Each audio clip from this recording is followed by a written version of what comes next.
Hi, Lori Brown here. I must tell you about our new Pondercast project created by Joshua Ty and myself, just hot off the presses. It's a beautiful thing. It's a hardcover journal. It's called Night, and it's something that you and I can do together. It's 7 nights of guided journaling. It comes with an audio component, so while you are journaling and doing the designed activities printed in the book, you have Joshua's music and me guiding you through each night's pages.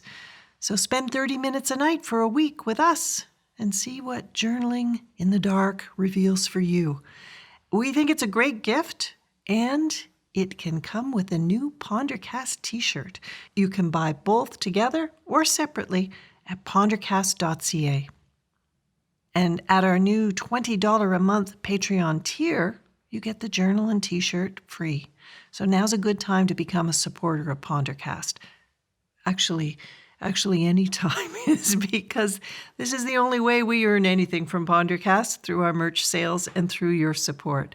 So go to patreon.com/Pondercast and choose the monthly donation that makes sense for you. Thanks to our latest supporter, Shauna Stone, and to one of our earliest, Sarah Brody. You women rock. Okay, let's Pondercast.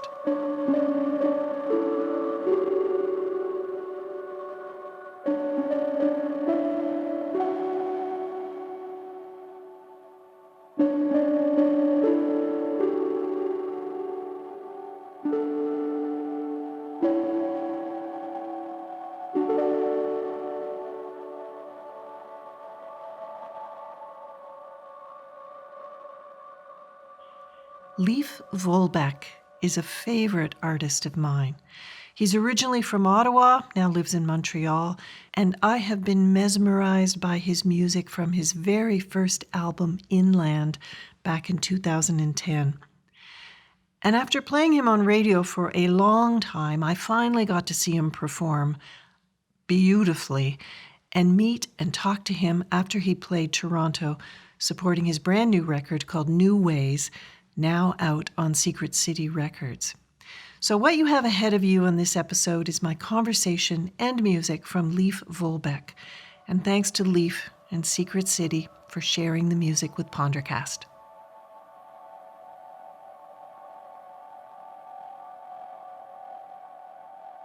Leif, welcome to Pondercast. Thanks for having me. I want to close my eyes.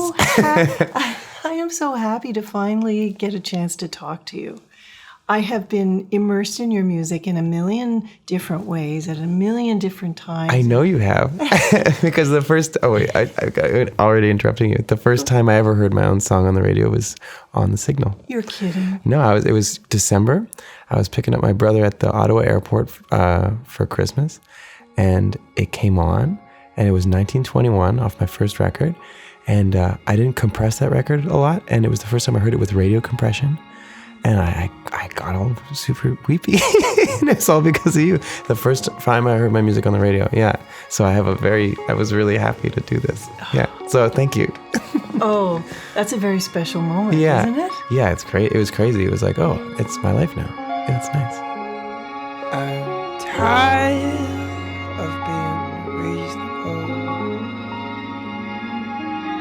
I'm tired of waiting for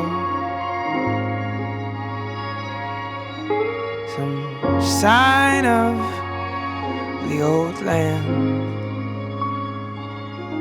to wash up on the shore. In the city's afternoon, behind the buildings, a white moon watched us look for we could not find the room. The key to you, ever since we met, is you don't lock any doors.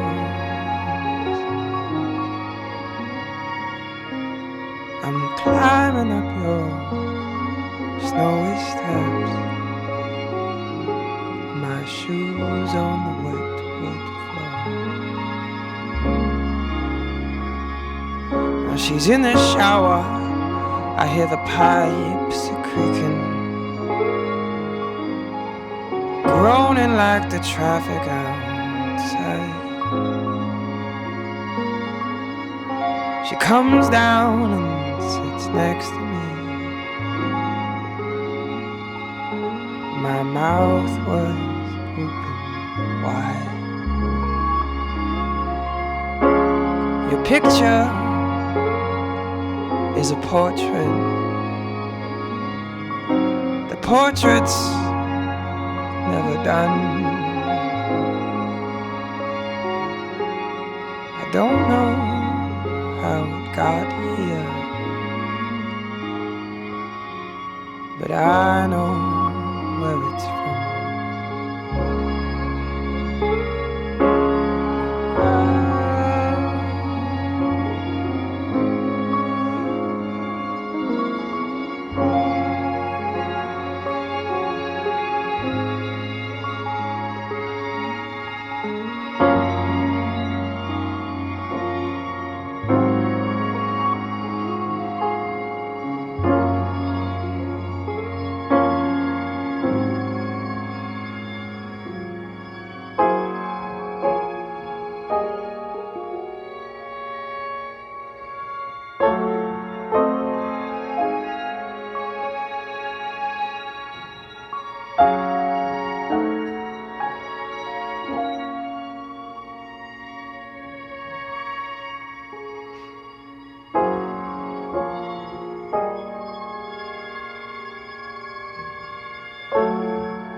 On the new record, New Ways, you have a song called Transatlantic Flight. Mm-hmm.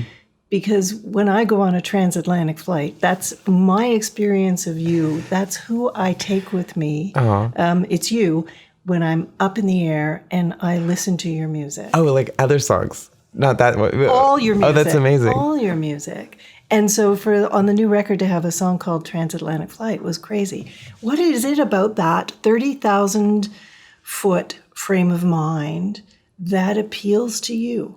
It happens a lot, but there's something about it where I guess I really don't like my phone, and I don't like the internet most of the time, though it's amazing and it has all these, but I'm very easily distracted. And so I find it's kind of like brain rest time. So I've finished a lot of songs on planes, not recently, but yeah, I finished a lot of the songs on this last record on planes, just bringing pages and notebooks, being like, okay, no one's writing me, I can't write anyone, and just putting the sheets together. And often it's usually after a tour or after you've gone to see someone that you care about or something. And so you have forced meditation, maybe. Mm-hmm. Yeah. And so that's good. Boredom is good. First step towards emancipation. Yeah. It is one of the only places now that we're not connected anymore, where you don't have a chance to actually communicate with people. So I find myself having imagined conversations with people at 30,000 feet. And mostly they are things like things I should have said or cues I should have picked up. Yeah. Yeah. Yeah. Or like things that you want to say and you have a lot of time to figure out how you want to phrase them if you have an important conversation to have, maybe. Yeah. Before the sunrise, I'm dazed and confused, just like Julie Delpy, like Leia Seydoux. I wanna see you roll your eyes in a televised interview. I wanna make you mine.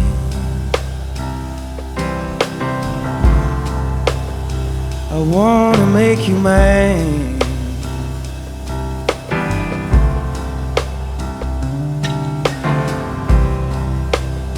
God's handiwork in the clouds. You navigating the crowds of the festival.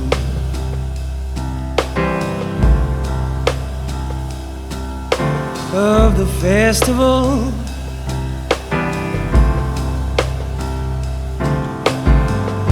Light-hearted, heavy-hearted too. It's something I wouldn't put my worst enemy through.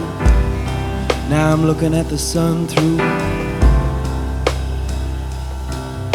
my eyelids.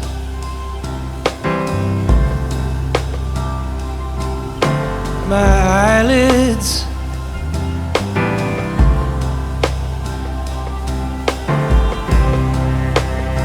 Now I'm drifting in the astral plane. When will I see you again? Are you drifting in the astral plane? When will I see you again? So why don't you come on, come on, come on over. Start talking to me. One thing I can tell you. Look good when you're tired. Look good when you're tired. Come on, come on, come on over. Start talking to me. One thing I can tell you. Look good when you're tired. On the transatlantic flight.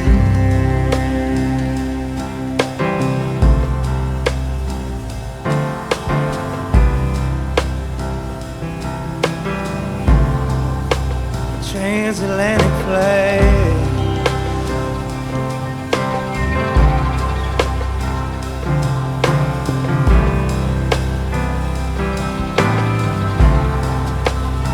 I am a prisoner, prisoner. I am a prisoner, prisoner. Transatlantic flight. Prisoner, prisoner. I am a prisoner. Transatlantic flight. Prisoner, prisoner. Transatlantic flight.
Why don't you come on, come on, come on over. Start talking to me. One thing I can tell you. Look good when you're tired. Come on, come on, come on over. Start talking to me. One thing I can tell you.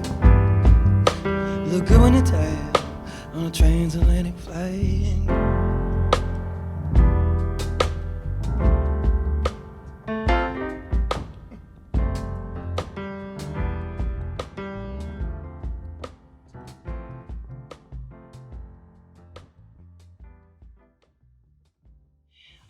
Great handwriting. Oh, Yeah. thank you. I like a good handwriting. That looks like a nice pen too. It's a good pen. Yeah. It's a good journal. Yeah. Are you a note taker? Yeah, I've got a big journal. It's tricky finding the right journal that has the right, not too hard, not too soft, not too. I like bigger pages. Keep all the ideas on the same page. Right now, I got this. I got to go back to this other one. Anyhow, I usually have like sketch pads because they have no lines. Yeah. I have a sense when I'm listening to your music that I am listening to a kind of conversation you are having with yourself that no one else gets to hear. It's a kind of core conversation of your interior life that feels like it doesn't really get said out loud that much, but it is right at the heart of who you are. That sounds, yeah, I can't add anything to that. Yeah. I used to write different kinds of songs, I think, or like some like that, some not. And then eventually I realized that the only songs that I wanted to play or that had anything to teach me or that had any food in them, sustenance, you were looking for sustenance for shows in the end for me. And like, will this song give me sustenance when I'm playing it? And the ones that do are the ones that I write without much filter.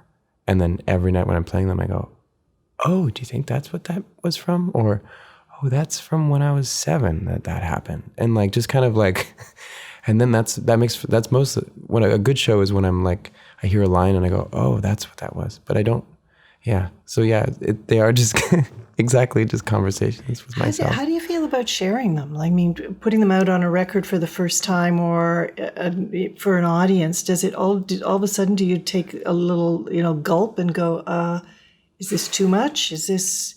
I try to think about, and it might be a little bit lofty, but I just think about the records that I listen to, and I just listen to, I listen to Bob Dylan, I listen to Leonard Cohen, Joni Mitchell, Prince, a lot, still today, and I've never felt that when I listen to their music. I only go, the deeper they cut themselves, the deeper they cut you. Or maybe that's so violent, but the more personal they are, the more, the I in a song is the self, anyone's self. And if you go, you did this to me, I'm the one that's on your side, and I'm saying, yeah, they did that to us. And so songwriting and songs, it's this, I don't really understand what it is, but there's nothing, the closer you are to yourself, the closer you are to others. So it's kind of like, it's kind of win-win really, I think. Or it's lose-lose if you try to protect yourself, because then you're going to protect the audience from themselves and from you. And then, yeah, you don't really have a choice. Are you going to not take out a line because it's too personal? Sometimes I've thought about that, and then you take it out and then the whole thing crumbles. And I read this article I read just by chance with Mark Ronson, talking about working with Amy Winehouse. I guess she wrote Stream of Consciousness, and sometimes he would say, oh, well, this line doesn't rhyme. How about we just swap this one word and it'll just fit better? And she goes, I can't do that. She said, I can't do that because that's not what I wrote. And then we begin the lie, or what, I forget how she phrased it, but just, it's not what I wrote, so we're putting it in. And on Back to Black, once in a while there's a line that just kind of like it's a bit weird, and it just draws you in more.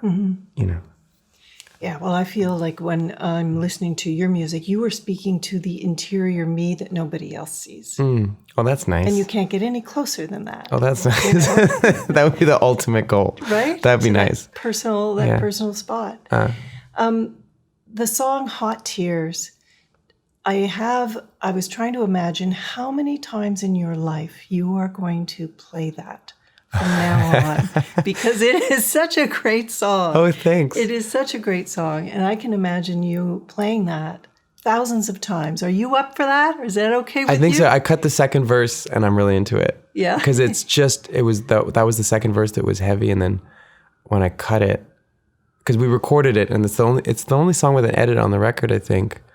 I just cut out the second verse. I thought, I'm losing energy. I played it for a couple people, and they were like, something's happening here. And I'm like, I know, it's losing energy. I played it for Laurel Sprengelmeyer, Little Scream. She's like, something's happening in this verse. It's not the same.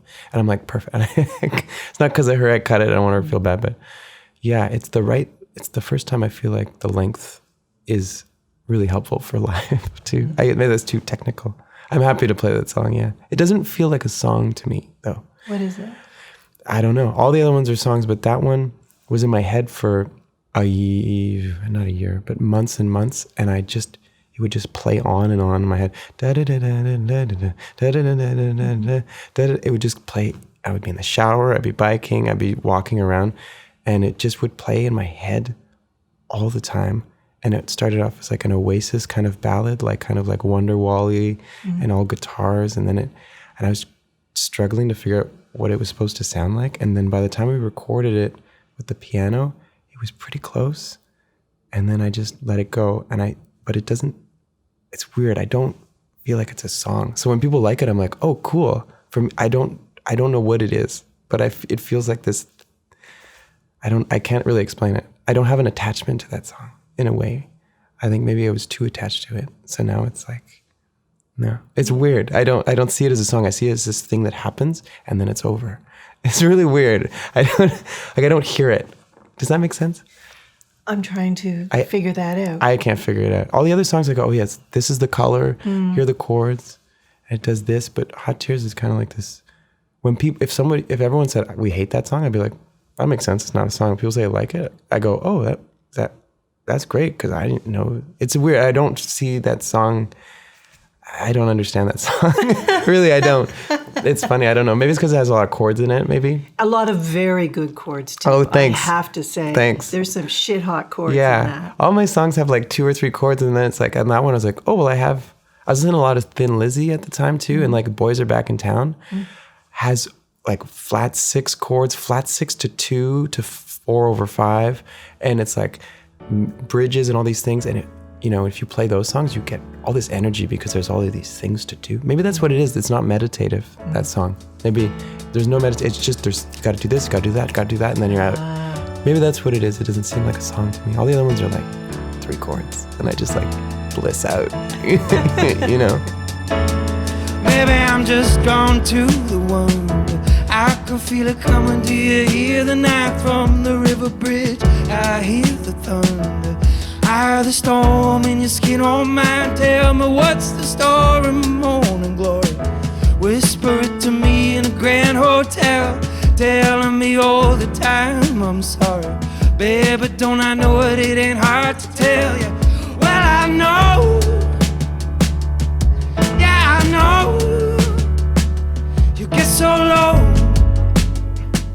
before you get high. Before you go, come say hello.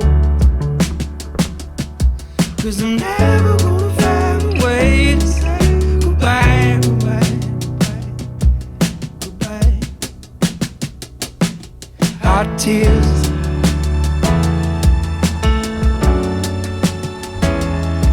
hot tears. Lightning evening in the holy highlands, down in the hall, up against the wall. I know you're struggling what to call. Why you gotta call it anything at all now? Is it a dream or some softer poison that's looking away till you bled the blues? Yeah, is it a dream or some softer poison that's looking away, yeah. Well, I know. Yeah, I know. You get so low before you get high. Before you go, come say hello. 'Cause I'm never gonna find a way to say goodbye, goodbye, goodbye, goodbye, goodbye, goodbye, goodbye, goodbye. Goodbye, hot tears.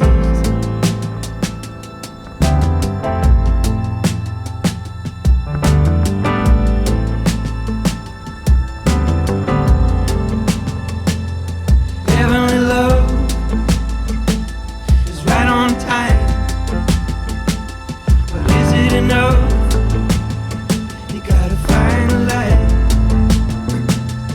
Heavenly love right on time,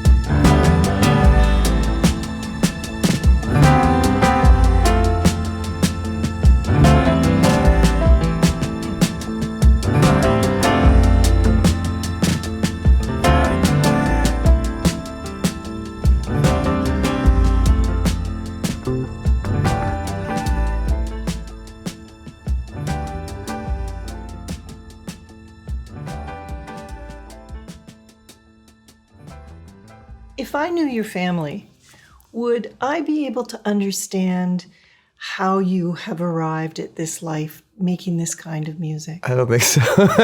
Really? Well, maybe my mom's side of the family, her dad and all of her dad's brothers all played music up in Northern Ontario. Like my parents are from Cochrane, Ontario, and they used to like get together at my great uncle's farm and just play music, like French Canadian style, like piano, not drums, piano, guitar, violin, a lot of violin players and stuff. My grandfather would play violin, guitar, piano, and he was the multi-instrumentalist. But so maybe there's a lot of that. I think about my grandpa a lot when I'm playing, but yeah, I don't know. I don't know how I ended up here. Yeah, I didn't used to like lyrics either. I didn't even like listen to song lyrics or know them. And then, yeah. What came first, the piano or the guitar? The violin. The violin. Yeah. Okay. Yeah, I played violin. I was 6 years old and my grandpa had passed away. And I asked my mom to get me violin lessons because he played violin. And then I guess 10 months later, I went up to my mom and I said, "You're a liar and you lied to me." I was 6. And she's like, "What do you mean?" She said, "You said you'd get me violin lessons." You know, when you're not sure if you want to take a kid seriously when they're like, Yeah. "I want a pony, I want a violin." Yeah. And she was like, "I'm so sorry." And she was like, "You'd never been that." You were furious. And I didn't think. And so then she got me lessons and I did violin for 8 or 9 years. Classical. I think I should have done, should have done fiddle playing because that's what I would be wanting to do now. But I did classical and I found it frustrating to read music because I would always be playing by ear. Yes. And then one day I just picked up the guitar and there were frets and I was in tune. And I spent an entire summer between grade 8 and grade 9. I didn't see anyone that summer, I don't think. And I actually did. It was just obsession. There was no goal. I would go into my room and I would just play every song that I could learn. I started with Aerosmith and I just downloading tabs from the internet. I spent maybe I feel like it was 6 or 7 hours a day the whole summer. I just realized it recently that that's what I did that summer. And then I could play guitar. It was, but no teachers or anything. And it was so emancipating and it was so fun and I could just play anything. I'd be, Third Eye Blind. Okay, I'll listen. Okay, that's an F major 7. And then I'd write my own songs and it just started. And then piano came after. I'd start to play. I just played guitar chords on the piano and I slowly started building out from that without lessons as well. But, yeah. When I watch you play piano or I watch you play guitar, but mostly piano, I understand that your music is not what I first thought it was when I just listened on record, which felt like a real head experience. When I watch you and see you play, it is a total body experience for you. It didn't feel like you were playing the piano to me. It felt like you were physically pulling music out of the piano. Like there is a very percussive attack, but you are pulling it out and your whole body is included in it. And it is a full body experience for you, music, isn't it? Yeah, and it really stinks that's why we got this piano. I'm so happy it's on tour, this CP80. It's an actual grand piano made in the 80s that has no resonant chamber. It's just like guitar pickups inside, basically. So it's a real piano with the real Yamaha action and everything. And then for me, it's about talking to the instrument. And sometimes it's good that it fights back a little bit and you're not sure if the note's going to be in tune and you can just physically, it's very physical. I can't stand keyboards because nothing's hitting anything and telling me, you're hitting it hard or you're hitting it soft. Yeah. Is that what a song needs for you? Do you have to feel it through your whole body to have it work for you? Yeah, that's what it is. It's mostly a feeling. And when I was a kid, that's what music was. I remember hearing the Beatles and I didn't play anything. So it hit me as, I didn't know what mono was, but all the Beatles voices, for instance, and the snare drum and the hi-hat, they're not separate. It's just, I think it's how that sounds to most people that aren't musicians. Music just kind of washes over you and then instills a feeling within you. And then as a musician, you start to go, that's a hi-hat, that's a vocal, that's a bass, and you start separating it all. And you learn how it all goes together, but you you're not able to have it hit you the way it used to hit you. Because, you know, like a cook, they taste the lemon, they taste the basil, they taste there's a fat in this, this is salty. And it activates this part of their brain that's a bit analytical. And they can taste it, but the best music is the one where, and I imagine the best meal where you go, what is this? What is this? Why do I feel like this? And for me, the music that hits me, like Sigur Rós is a great example. I know what the chords are, but I can't hear them because it's washing over me. And so for me, when I'm writing, the only thing I keep is if the song suddenly like takes me to a place, and I just picture all these things where it feels like a color, or it feels like this mood, and I just want to stay in that mood for as long as possible. And it's a mood-based kind of thing. If it doesn't have a mood, I'm not writing. I'm not gonna, it would be nice to write a song about this. You know, it's too intentional. Can you describe to me what that writing mood is like? What is that creative space for you that really allows you to do your best work? I wish I knew, or I wish I didn't know, because whenever I think and I talk about it, I end up getting further from it. And I realize I don't know. And there's something about the writing gods or whatever. They go, oh, you thought you could take this for granted, you little shit. Yes. But for me, it kind of goes, do you know that song, I Dream a Highway by Gillian Welch? Oh, I dream a highway you love. That one. That's like one of the best songs ever written. It's like 8-9 minutes. But I could tell that song, there's no way that's just a meditation. It's like a highway, or it's like a river. And especially with a good, it's all about the meter sometimes. Just the meter, once it has a mood and it has an energy, and you can get into the flow of it, it's like you just flow down that river, and then all these things just start appearing, and then you're not moving. The boat is moving, or the raft is moving, and all these things just go by, and just talk about what's happening, what you see as you go down the river. And that's what it feels like when you write a song. And when you're not doing that, it's awful, because you're just stuck on the shore. You're beached, you know. Good luck on this tour. Thank you. Thank you. You're just beginning. You had Montreal too, and Toronto. Yeah. Well, the day before we were I was in Belgium. The day before the Montreal show. Oh. Like, I thought I was going to die, and I feel great now. But I did sleep until 1 p.m. today. So, yeah. Have a great show tonight. Thank you so much. Thank you so much, Leif. It's such a pleasure. Thank you. Such a pleasure.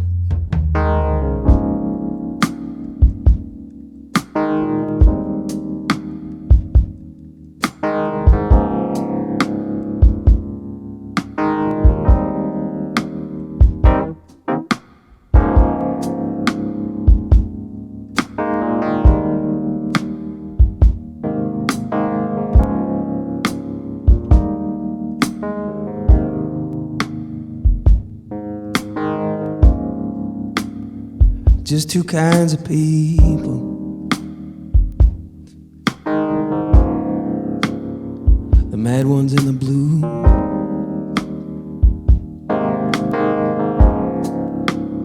Sometimes you drift between them. Sometimes you head straight on through.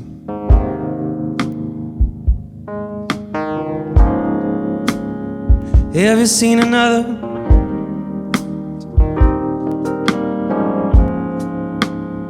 Have you touched him with your hands? Held him close and then rocked him slow, like a little rocking band.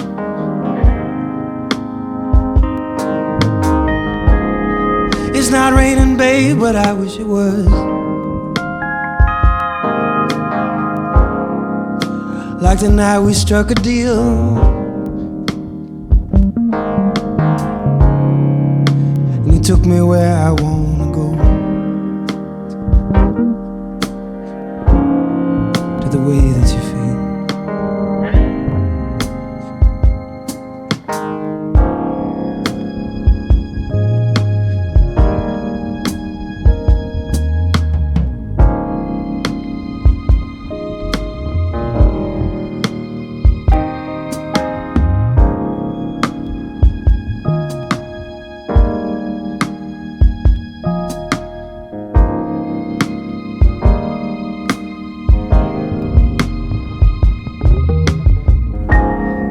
It's not raining, babe, but I wish it would. Like the night we struck a deal.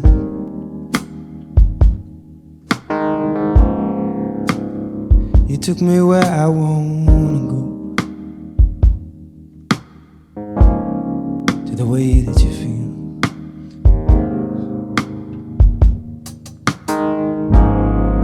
To the way that you feel.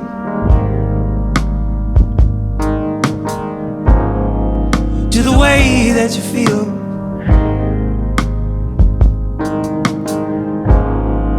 To the way that you feel.